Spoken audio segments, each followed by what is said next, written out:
I found out my 36 male fiancé 32 female was having a prolonged affair about 8 months ago. Went NC a couple of months after, but we had started a business when we were together, so that needed to be addressed. Resolving that has been an ongoing cluster F of increasingly erratic behavior on her part. It came to a head this Monday, when she showed up to the business landlord's place with her AP and demanded that the lease be transferred to her name. I got a call from my landlord, who was very upset, indicating that a random person showed up demanding the lease. The lease is in the business's name and she is a member of the business as registered, but she showed up with zero documentation tying her to the business, zero documentation at all, and just insisted the lease be put in her name. She had never even met the landlord but just expected that if she said the business was hers, the landlord would just hand her the lease for a location registered with the state as property of an LLC. The landlord told her no. She construed this to mean that I had prevented her from legally having any access to her business, so she, that same day, went to the business location and changed one of the locks, out of 3. When I asked her about this, she explained that she didn't want to lock me out, which she didn't, but was worried I would change the locks, so she got into the location and changed one lock, so I could get my stuff out if you changed the locks. She left the old lock on a stand next the door. I'm standing here, alone, inside the business. She only changed one lock, as I said. The others are still the same old. She didn't want to lock me out. Looking at her handiwork, at the lock she screwed into the door, next to which she had placed the original lock and all its hardware. Asking myself what fucking happened to this woman with a master's degree. How did she not realize that if I could still get in the building, which she wanted me to be able to do, and if I was as evil as she had imagined me to be, I could just unscrew her new lock and reinstall the previous lock that she left next to door. She had a key to the lock she replaced. What a new lock, that she also had a key to, would make sure she had a key to this lock. This woman has a master's degree and is a published academic author. She changed one other lock. It was for a door between one part of the business and another, not an entrance, and even if it had locked me out of part of the business, which it didn't, I would just have to walk around the building to the other entrance. The locking mechanism was still inside the main building, the part that she had wanted me to have access to. I just looked at this random lock that had never existed before and unlocked it. She since agreed to relinquish the business in its entirety, thank God, and confirmed it in writing.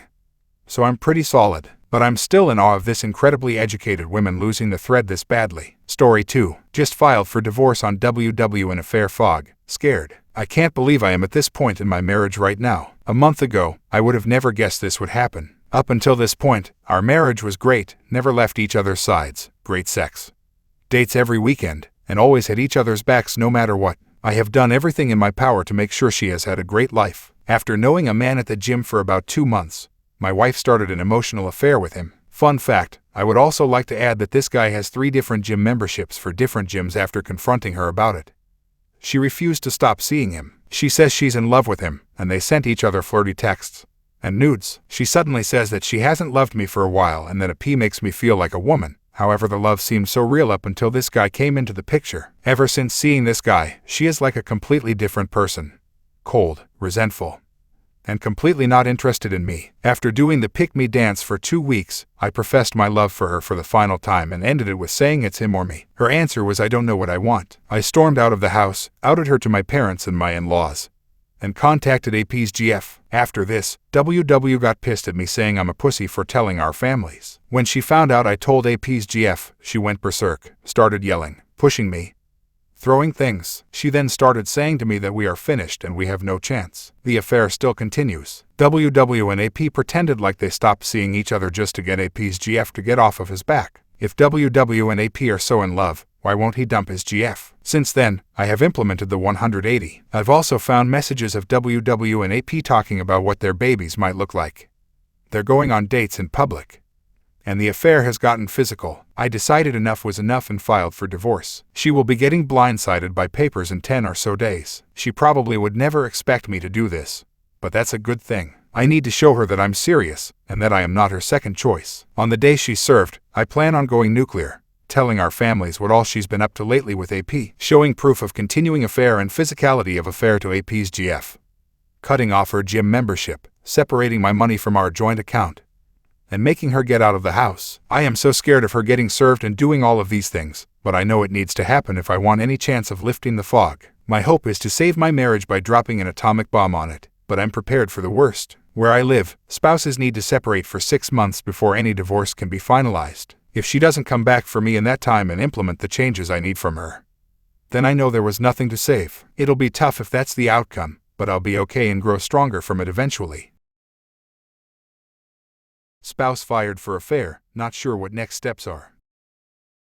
I will preface this by saying D-Day is today. My STBXH got fired from his job a couple of weeks ago. He told me it was due to a heated conversation he had with an employee he supervised. This evening I find out that it was for misconduct related to an affair with an employee he supervised. She reached out to me on Facebook to let me know. I confronted him and he immediately denied it, but when I told him lying would only make it worse, he quietly gathered his keys and went to his mother's. I told her that he was on his way, and when she called me I told her the whole story. She's very upset at the thought of losing her only grandchildren should I move back home, where my support system is. We have a 4- and 1-year-old. I live in a state I moved to for him, 8 hours from my family. I have very few friends because for the last 10 years that I've lived here I've dedicated my time, energy, and love into building this life I thought we had together. I'm grateful that the AP confirmed my suspicions, as there have been many times over the last 10 years that I've felt something off but brushed it aside as paranoia from being cheated on and lied to in the past by this same person. Does life get better? I am a 35-year-old introvert with 2 small kids and virtually no friends. I do not make enough money to cover my bills and he is still unemployed. I am lost. Thank you for reading my unorganized word salad.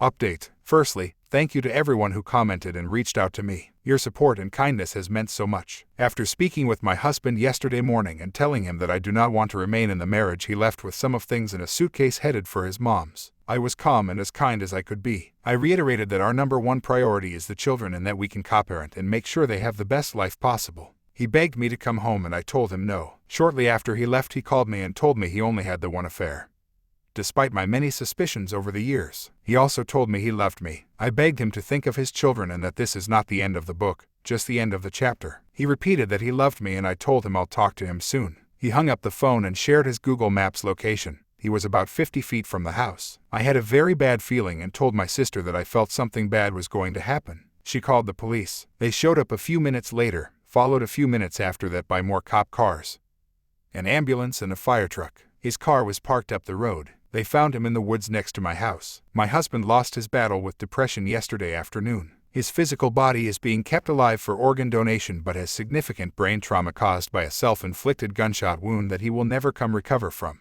He suffered with depression his entire adult life. He has had suicidal thoughts and ideation just as long. This is not his first attempt. He had been in therapy consistently for a long time and has tried therapy and medication in the last. He told me on the phone he just wanted the pain to stop. My family has come to be with me and to take care of my children. The AP messaged me on Facebook this morning. I scanned the message before handing my phone to my sister to handle. I am waiting for the call from the hospital. The pain and guilt is unbearable. The what-ifs are crushing and unrelenting. Minutes seem like an eternity. I need to believe that this is not my fault. Thank you all again for the kindness.